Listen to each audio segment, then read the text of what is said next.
মন্ডল বলছি। বল বল বল বল 12,000 লোক হয়েছিল বোলপুরে, প্রচুর লোক। কথা বলেছি তোর মাকে হচ্ছে রে বউকে। আপনি আপনি আপনি একজন দায়িত্বপ্রাপ্ত লোক, আপনি এভাবে কথা বলছেন? তোর ডেপুটেশন জানিস না সিঙ্গিতে কি হয়েছে? হ্যাঁ হ্যাঁ,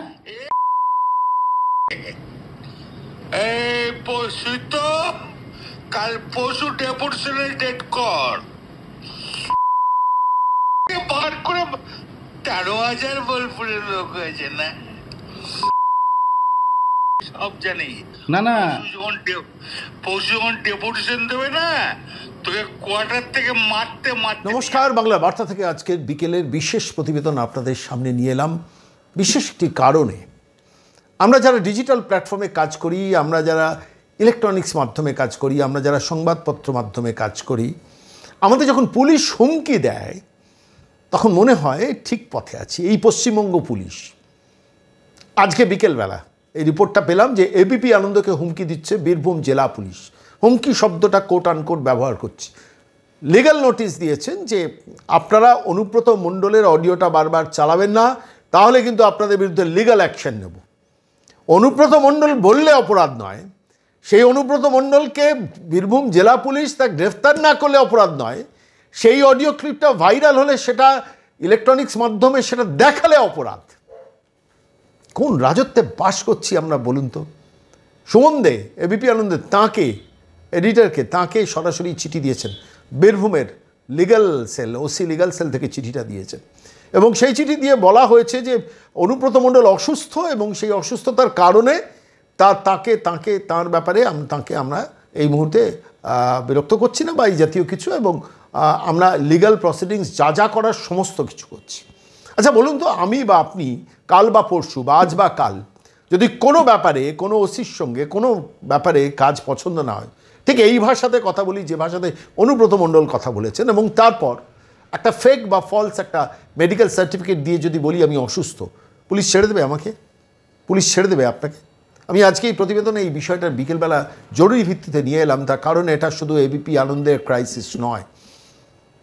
মমতা বন্দ্যোপাধ্যায় ভাবছেন যে সমস্ত ইলেকট্রনিক্স মাধ্যম, সমস্ত সংবাদপত্র মাধ্যম এবং সমস্ত ডিজিটাল এবং পোর্টালকে তিনি এই ভাষাতেই কথা বলবেন নির্বাচনের বছরে। হবে না, লাভ হবে না মমতা বন্দ্যোপাধ্যায়।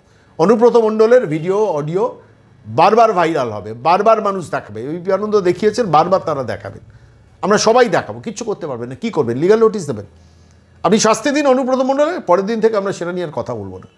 অনুব্রত মণ্ডলকে এমন কোনো দৃষ্টান্তমূলক শাস্তি দিন যাতে বাংলার কোনো ক্রিমিনাল, কোনো অপরাধী পুলিশকে এই ভাষায় কথা না বলতে পারে।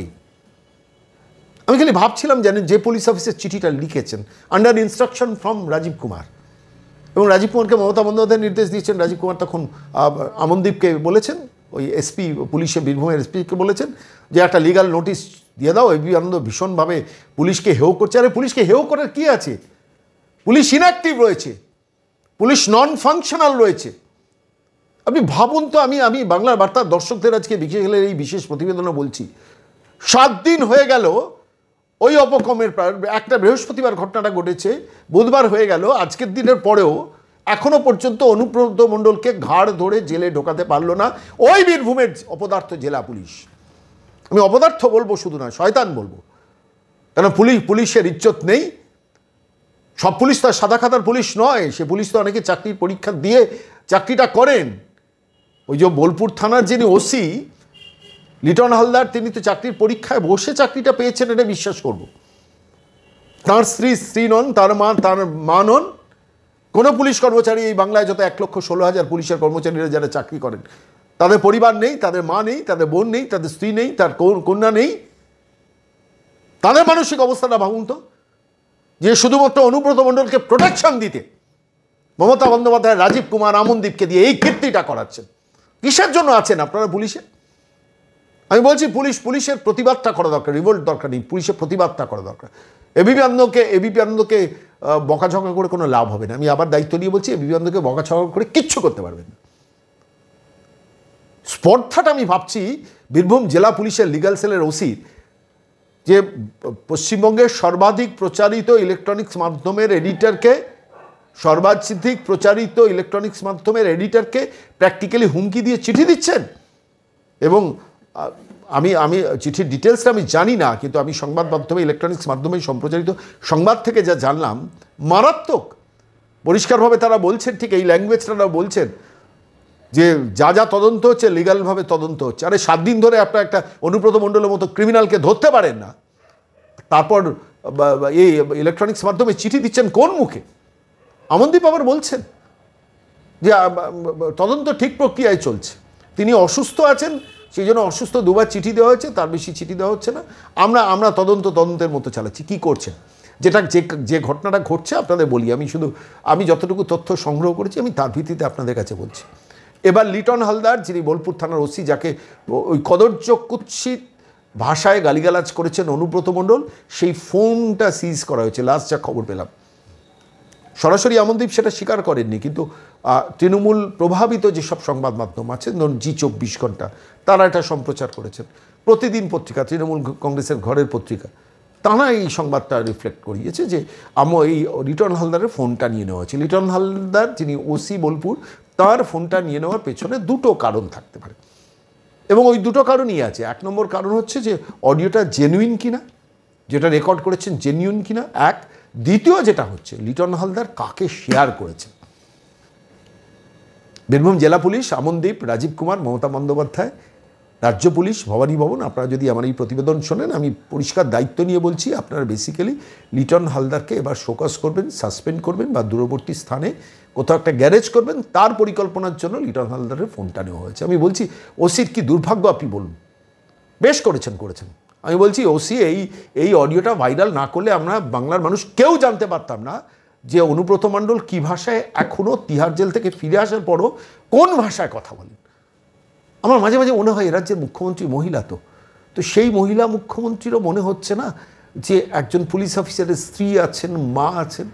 ছেড়ে দিন লিটন হালদার, অজস্র, অসংখ্য 1,16,000 পুলিশের কর্মচারী আছেন কলকাতা পুলিশ, রাজ্য পুলিশে, তাঁদের মা আছেন, বোন আছে, স্ত্রী আছেন, তাদের মানুষ বলে জ্ঞান করেন না, পুলিশের চাকরি, পুলিশের কর্মচারী হিসেবে কাজ করেন বলে আজকে এই স্তরে নামাচ্ছেন। আমি জানি এমন অনেক পুলিশ অফিসার আছেন যাদের পরিবারের লোকজন বলেছেন যে কি তোমাদের রাজত্ব চলছে, যে এই ভাষায় কথা বলছেন একজন রাজনৈতিক নেতা। আর অনুব্রত মণ্ডল যে এই প্রথম বলেছেন তা নয়, অনুব্রত মণ্ডল এই ভাষাতে অনেকবার কথা বলেছেন, সেটা আমরা জানতে পারিনি। কেন আমরা যেগুলো জানতে পেরেছি, পুলিশকে বোম মারার কথা বলেছেন। হৃদয় ঘোষ, সাগর ঘোষের কাণ্ড কী হয়েছিল? 8 ঘন্টা সময় দিচ্ছি, বোম মেরে উড়িয়ে দেবো বলেননি? সেই অনুব্রত মণ্ডলকে দিনের পর দিন রাজ্যের একজন মহিলা মুখ্যমন্ত্রী, তিনি প্রোটেকশন দিয়েছেন। ওর মাথায় অক্সিজেন চলে যায়, বীরের মতো ওকে বার করতে হবে। অনুব্রত মণ্ডল কী করেছে? 324টা সমবায় ব্যাংকের অ্যাকাউন্ট গরিব মানুষের নিয়ে সেইখানে নিজের টাকা ঢুকিয়েছে, কয়লা, গরু, বালি, পাথর, সমস্ত কিছু থেকে টাকা তুলেছে। আর সেই টাকার ভাগটা ক্যামাক স্ট্রিট আর কালীঘাটে ঠিকঠাক মতো পাঠিয়েছেন, মুড়ির টিনে পাঠিয়েছেন, আবার পুলিশ এসকর্ট করে সে টাকাটা পৌঁছে দিয়েছে। তার জন্য অনুব্রত মণ্ডলকে ছোঁয়া যাবে না। বেশ, আপনি না ছুঁন, আপনি অ্যারেস্ট করবেন না, কিন্তু অনুব্রত মণ্ডলের যে অডিও ভাইরাল হচ্ছে, সে অডিও ভাইরাল হওয়া অডিও যদি ইলেকট্রনিক্স মাধ্যম বা ডিজিটাল মাধ্যম সম্প্রচার করে, তাহলে তারা অপরাধী, অনুব্রত মণ্ডল অপরাধী নন। আমি খালি ভাবছিলাম এই আমনদীপ পুলিশ অফিসাররা কিসের জন্য এসপি আছেন? অশোক স্তম্ভ লাগিয়ে আমার আপনার দেওয়া ট্যাক্সের টাকা তারা মাইনে পান, আর তারপরে বসে বসে অনুব্রত মণ্ডলকে তিনি প্রোটেকশন দিচ্ছেন। আজকে আরও দুটো ঘটনা এই প্রসঙ্গে আপনাদের কাছে উল্লেখ করি, যে ডক্টর হিটলার চৌধুরী, তার যে দেওয়ার সার্টিফিকেট, সেই সার্টিফিকেটটার মধ্যেও জালিয়াতি আছে। নয় তিনি দেননি, আর না হলে তার সই করে কেউ দিয়েছেন, অথবা যদি তিনি দিয়ে থাকেন তাহলে তাকে গ্রেফতার করা উচিত। কেন কোনো সরকারি বিএমওএইচ কখনো প্রাইভেট হসপিটাল থেকে এই মেডিকেল সার্টিফিকেট দিতে পারেন না। That is the rule, that is the order. সেটাকে যদি ভায়োলেট করা হয়ে থাকে তাহলে তাকে গ্রেফতার করা হচ্ছে না কেন? বেশ, অনুব্রত মণ্ডলের জ্বর হয়েছে, সর্দি হয়েছে, কাশি হয়েছে, একটু ডাউজি লাগছে, হতে পারে, এসব তত্ত্ব আমরা অনেক শুনেছি অতীতে, হতে পারে। কিন্তু সেই ডাক্তারকে পুলিশ গ্রেফতার করছে না কেন? যদি পুলিশ যদি তিনি সার্টিফিকেটটা দিয়ে থাকেন তাহলে তার বিরুদ্ধে এফআইআর হওয়া উচিত। আরও কীর্তি কী শুনুন, মানে কলকাতা রাজ্য পুলিশ আর বীরভূম পুলিশের আরও মারাত্মক কীর্তিটা ভালো করে শুনুন। বিক্রমজিৎ সাহু, তৃণমূল ছাত্র পরিষদের যিনি সভাপতি, তিনি তো লিটন হালদারকে হুমকি টুমকি অনেক কিছু দিয়েছেন, জানেন, সেটাও ভিডিওটা ভাইরাল হয়েছে। সেই ভিডিও ভাইরাল হওয়ার পর তাকে 6 বছরের জন্য লোক দেখানো একটা সাসপেন্ড করা হয়েছে। শুনলাম তিনি সিউড়ি পুরসভার যিনি ভাইস চেয়ারম্যান তাঁর সুপুত্র, যাই হোক সেটা তো অন্য জিনিস। 6 বছরের জন্য সাসপেন্ড। তৃণমূল কংগ্রেসে আবার মানে গেঞ্জির আবার বুক পকেট, তৃণমূল কংগ্রেসের আবার ছাত্র পরিষদে আবার সাসপেনশন। অভিষেক বন্দ্যোপাধ্যায় এইসব অনেক কীর্তি করেন, কুন্তল ঘোষ সাসপেনশন, শান্তনু বন্দ্যোপাধ্যায় সাসপেনশন। এরা বহাল তবিয়তে তৃণমূল করবে। কী এসে গেল? আরাবুল ইসলাম দেখেননি? পলতায় তাকে সাসপেন্ড করা হয়েছে। আজকেই প্রতিবেদন যেদিন পেশ করছি সেদিন সকাল 10টায় তাকে সিউড়ি থানায় ডেকে পাঠানো হয়েছিল। সংবাদ মাধ্যম সকাল 9:30টার মধ্যে গিয়ে হাজির যে ওই বিক্রমজিৎ সাহু আসবে, পুলিশ তাকে গ্রেফতার করে কিনা, পুলিশ তাকে জিজ্ঞাসাবাদ করে কিনা। আচমকা বিক্রমজিৎ সাহু সকাল 6টায় গিয়ে সিউড়ি থানায় হাজির হয়েছে। আইও ইনভেস্টিগেটিং অফিসার যার হাতে তদন্তের দায়িত্ব দেওয়া ছিল, তিনি সকাল 6টায় গিয়ে টেবিলে বসে পড়েছেন। 6টা থেকে 7:30টার মধ্যে জিজ্ঞাসাবাদ করে 8টার মধ্যে তাকে ছেড়ে দেওয়া হয়েছে। সকাল 10টায় 9:30টায় মিডিয়া এসছে, মিডিয়া শুনছে তার তার তার তার তার জিজ্ঞাসাবাদ কমপ্লিট। অর্থাৎ মিডিয়াকে আড়াল করার জন্য সকাল 6টায় বিক্রমজিৎ সাহুকে বলে পাঠানো হয়েছে কিচ্ছু বলার দরকার নেই, মিডিয়া আসবে 10টায়, তুই সকাল 6টায় চলে আয়। পোষ্যপুত্র তো বীরভূম জেলা পুলিশের পোষ্যপুত্র এইসব ক্রিমিনালগুলো, ক্রিমিনালই বলবো বিক্রমজিৎ সাহু। আর তারপরে আবার ওসি লিগাল সেল চিঠি পাঠাচ্ছেন সুমন দেখে, হুমকি দিয়ে চিঠি পাঠাচ্ছেন, ওটা শোনাবেন না, লিগাল অ্যাকশান নেবো, কি গ্রেফতার করবে। আমরা তো সবাই শুনেছি, দিনের পর দিন শুনেছি, আবারও শোনাবো। ওসি লিগাল সেল শুনে রাখুন, আমরা আবারও শোনাবো। আপনি গ্রেফতার করুন, আপনার প্রশংসা করবো। আপনি যদি গ্রেফতার না করেন, এই যদি বিহিত ব্যবস্থা না করেন, আমরা বলছি আমরা ডিজিটাল পোর্টাল, ইলেকট্রনিক্স মাধ্যম, সংবাদপত্র সবাই, সংবাদপত্র তো ছাপতে পারবে না, কিন্তু ইলেকট্রনিক্স মাধ্যম, ডিজিটাল মাধ্যম, পোর্টাল সবাই যারা তৃণমূল অনুপ্রাণিত এই জি24 ঘন্টা কিংবা এর মতো সংবাদ মাধ্যম নয়, নিউজ 18-এর মতো তৃণমূলের ঘরের ইলেকট্রনিক্স মাধ্যম নয়, তারা সবাই শোনাবে, কিচ্ছু করতে পারবেন না। আইন আপনাদের পারমিট করে না, একটু জেনে রাখুন, আইনের বাইরে হাতটা বাড়াবেন না। আমি ওসি লিগাল সেলকে বলছি, আইনের বাইরে হাতটা বাড়াবেন না। আপনারা অপরাধ করছেন। আপনারা অপরাধ কার উপর করছেন জানেন তো? অনুব্রত মণ্ডলকে প্রোটেকশন দিয়ে আমনদীপ কিংবা ওই এসডিপিও বীরভূম কিংবা ওই ওসি লিগাল সেল, আপনারা অনুব্রত মণ্ডলকে প্রোটেকশন দিয়ে আপনারা অপরাধটা করছেন 1,16,000 পুলিশ কর্মচারী, তাদের পরিবারের মহিলাদের প্রতি। Keep this in mind. ওই লিগাল সেলের ওসি হিসেবে সইটা করার আগে না এইটা আপনাদের মনে রাখা উচিত ছিল। মনে রাখেনি, দুর্ভাগ্য, কিছু করার নেই, কারণ আপনারা এখন চাকরি করেন, কৃতদাসে পরিণত হচ্ছে। আপনার 5% পুলিশ কর্মচারীর জন্য আজকে এই অবস্থা। এই আমনদীপ আরেকটা ক্যারেক্টার, একটা মেরুদণ্ড তাকে উপহার দেওয়া উচিত। আমি বলছি বিরোধী রাজনৈতিক দলগুলোর পক্ষ থেকে গিয়ে ওই আমনদীপকে একটা মেরুদণ্ড উপহার দিয়ে আসা উচিত। আপনারা অনুব্রত মণ্ডলের বিরুদ্ধে ব্যবস্থা নিতে পারেন না। কিসের পুলিশের চাকরি করছেন? কিভাবে অপরাধী দমন করবেন? কিভাবে দুষ্টের দমন করবেন? কিভাবে চুরি রুখবেন? কিভাবে ডাকাতি রুখবেন? অনুব্রত মণ্ডলের মানে গালিগালাজ তো না, অনুব্রত মণ্ডলের এই কাঁচা খিস্তি খাওয়ার পরও হাত দিয়ে কলম দিয়ে ওসি লিগাল সেলের চিঠি বেরোলো। নির্লজ্জ বেহায়ার দল আর পুলিশের কর্মচারী হিসেবে চমকাচ্ছেন ইলেকট্রনিক্স মাধ্যমকে। দিন চিঠি দিন, কিচ্ছু করতে পারবেন না, বলে রাখলাম।